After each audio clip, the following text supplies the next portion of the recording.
Welcome to Dot Headlines. I'm Helen Liao. Thank you for joining us. Just last week, torrential rains in Selangor, Malaysia, triggered severe flooding in Balangong Township, affecting 42 households and resulted in one of the worst flooding in a decade. As soon as city volunteers learned of the news, they immediately delivered blankets and consolation cash to the residents' doorsteps.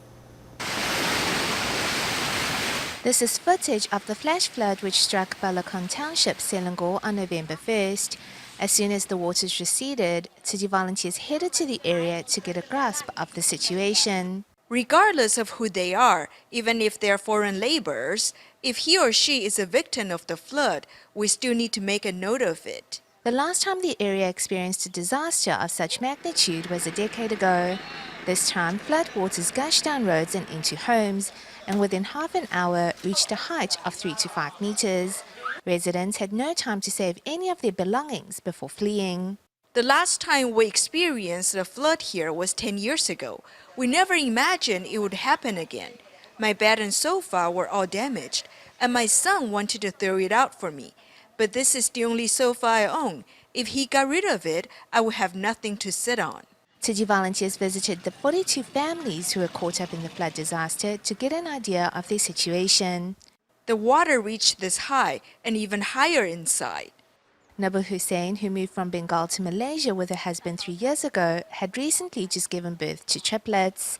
This is the first time she has experienced such a terrifying flood and is left shaken by the encounter.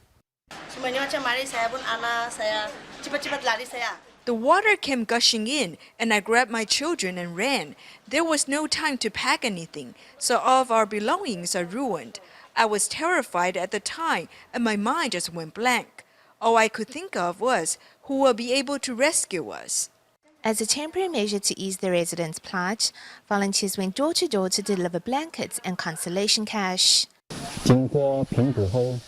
Following our assessment, we rendered assistance to 13 families.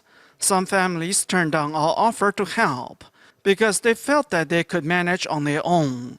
It is really the foreign workers who need the most assistance. Volunteers hope that the monetary assistance can help residents with their immediate needs and get them back on their feet. Volunteers will also continue to do what they can to accompany residents through these difficult times.